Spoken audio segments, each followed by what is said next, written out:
میں ہوئے اس لیے کہ گراؤنڈ ریئلٹی کو نہیں دیکھا گیا. یہ نہیں دیکھا گیا اگر ہم اپنا غصہ جاری کرتے ہیں, ظالم سے انتقام لیتے ہیں, تو اس کے سائیڈ افیکٹ کیا ہوں گے, برداشت کر بھی سکتے ہو کہ نہیں کر سکتے.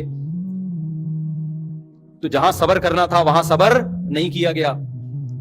تو یہ لمحوں کی خطا ہے. آپ کو پتا ہے خلافت جو بغداد کی جو خلافت کا خاتمہ ہوا نا, وہ سیکنڈوں کی غلطی تھی جس کی سزا ہم آج تک بھگت رہے ہیں. سیکنڈوں کی غلطی تھی. اگر خلیفہ کو پہلے پتا چل جاتا کہ یہ بندہ ان کے ساتھ ملا ہوا ہے اور یہ بارڈر سے فوجیں ہٹا رہا ہے, تاتاریوں کو راستہ دے رہا ہے, یہ اطلاع ہو جاتی تو وہ کچھ نہیں ہوتا. آج ہم باپ بنے ہوتے دنیا کے, گورے ہمارے ملکوں میں آ رہے ہوتے جاب تلاش کرنے. سیکنڈوں کی خطا ہوئی ہے جس سے سزا صدیاں پا رہی ہیں. ایک انگریز نے کتاب لکھی ہے, انگریز نے, دی گریٹ مغل کے نام سے, آپ دیکھ سکتے ہیں نیٹ پہ بھی شاید مل جائے.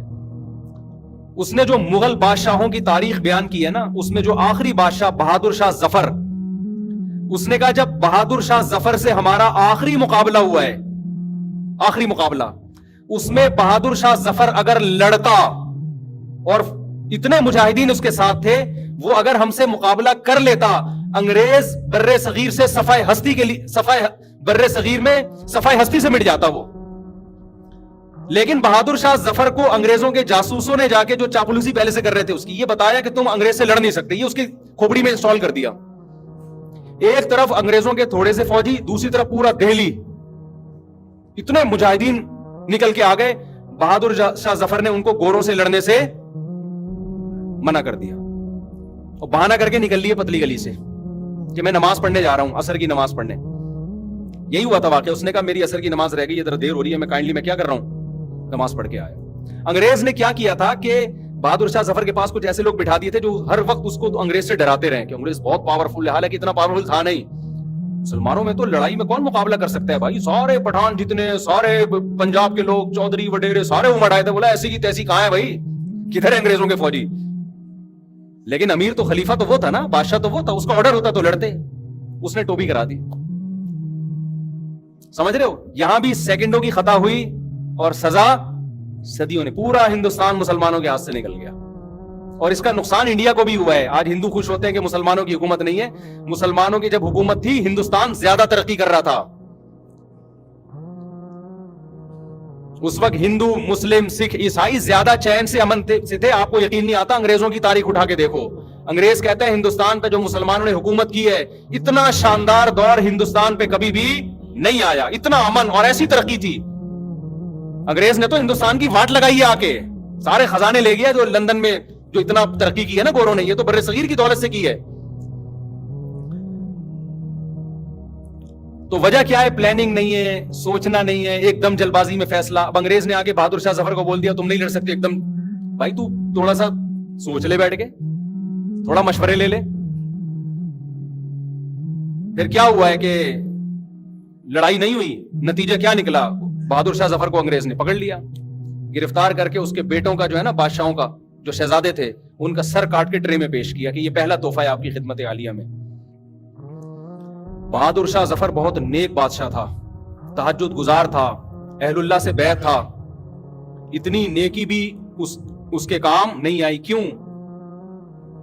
بہت بڑا فالٹ کیا ہے کہ پلاننگ نہیں ہے. ملک کو بچانے کے لیے جو کچھ پہلے سے تیاری ہونی چاہیے وہ نہیں ہے. اللہ تعالی کا دنیا میں اصول یہ ہے کہ جو اسباب اختیار کرے گا وہ کامیاب ہوگا, جو اسباب اختیار نہیں کرے گا اس کی تہجد اس کے کام نہیں آئے گی. سمجھتے ہو کہ نہیں سمجھتے؟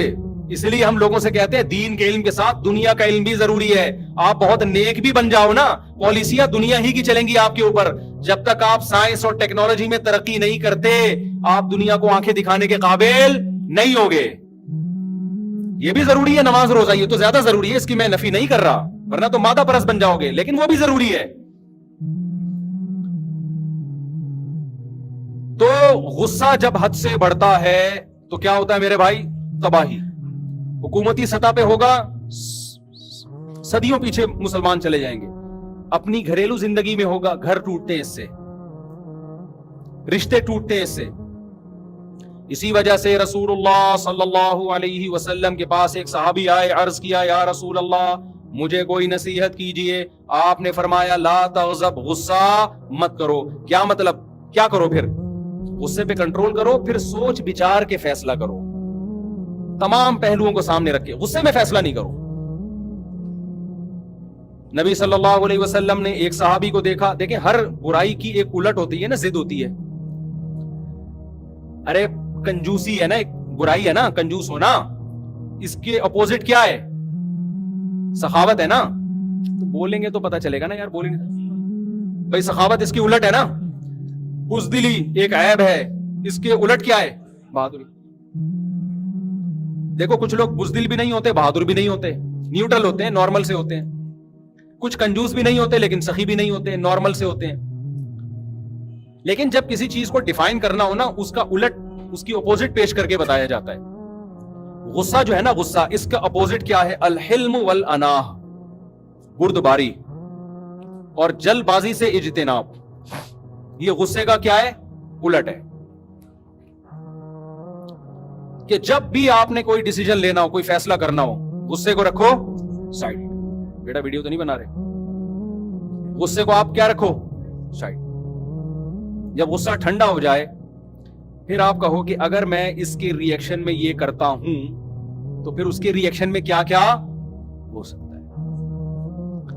سالے پہ غصہ آیا, اگر میں نے رکھ کے ایک لگا دیا, 5 انگلیاں اس کے چہرے انور پہ میں نے چھاپ دی, غصہ تو کہہ رہے لگا دے.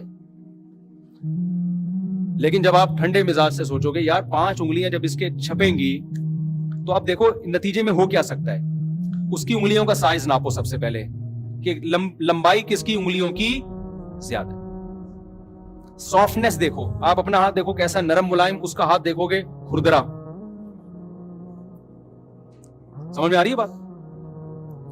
تو آپ نے کہا اگر میں نے 5 ادھر رکھی تو وہاں سے بھی 5 جب آئیں گی تو ری ایکشن جو ہے وہ ایکشن سے زیادہ. یہاں نیوٹن کا جو قانون ہے وہ بھی فیل ہو جائے گا.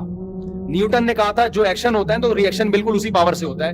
نیوٹن کو سالے اور بہنوئی کی لڑائی کا نہیں پتا تھا کہ جب ان میں ایکشن ہوتا ہے تو ری ایکشن کئی گنا زیادہ ہوتا ہے. یا نیوٹن بھی آگے, نیوٹن نے کبھی اپنے سالے کو تھپڑ نہیں مارا ہوگا نا, ابے نیوٹن ہی کا ہے نا یہ ایکشن ری ایکشن والا. ہم نے تو 8ویں 9ویں کلاس میں پڑھے ہوئے تھے, پرانے ہو گئے, پتہ نہیں شاید چینج نہ ہو گیا ہو. سالے کے بارے میں یہ نہیں ہے, جتنا ایکشن ہوگا ری ایکشن اس سے زیادہ ہوگا. پھر آپ نے دیکھنا ہے کہ بیگم کے تعلقات پہ کیا اثر پڑے گا. وہ روٹ کے گھر چلی جائے گی. لوگ تیش میں آ کے کہتے ہیں جائے, ہم کسی کے غلام تھوڑی ہیں, ہم کوئی غلام ہیں, ہم کوئی غلام ہے. جائے, چلی گئی, 15 دن گزرے, 20 دن گزرے, اب آپ کو یاد آنا شروع. آپ نے 4 شادیوں کے بیان سنے ہوئے تھے کہ کوئی بات نہیں, ایک جائے گی 3 اور کر لوں گا. لیکن جب آپ رشتے لینے کے لیے گئے تو ٹھینگے کے علاوہ کچھ بھی نہیں مل رہا. آپ خالی جذبے سے تھوڑی ہو جاتی ہے 4, اگلا بھی تو راضی ہو نا. اگلا کہاں راضی ہوتا ہے؟ اب آپ کہنا ادھر کے رہے نا, مفتی صاحب نے نہ ادھر کا چھوڑا نہ ادھر کا چھوڑا.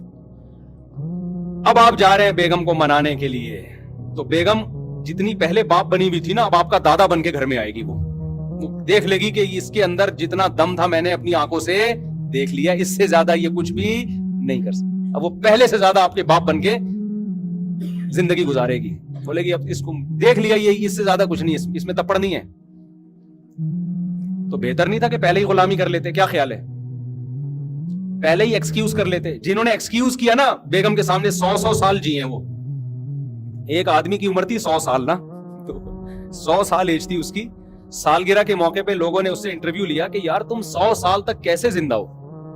اس نے کہا میں روزانہ 5 کلومیٹر واک کرتا ہوں پابندی کے ساتھ, جب سے میری شادی ہوئی ہے. یہ میری صحت کا راز ہے. حیرت کی بات ہے یار, 5 کلومیٹر کنٹینیو اتنی مستقل مزاجی سے تم نے کر کیسی لی واک؟ کہتے جب میری شادی ہوئی تھی نا تو رخصتی میں پہلی رات کو ہی میرا بیوی سے ایگریمنٹ ہوا تھا کہ جب بھی ہماری لڑائی ہوگی, جس کی غلطی ہوگی وہ سوری بھی کرے گا اور سزا کے طور پر 5 کلومیٹر پیدل بھی چلے گا. کہہ رہے روزانہ ہماری لڑائی ہوتی ہے, آخر میں سوری بھی مجھے ہی کرنی پڑتی ہے, غلطی کا بھی مجھے اعتراف کرنا پڑتا ہے, اور 5 کلومیٹر مجھے چلنا بھی پڑتا ہے.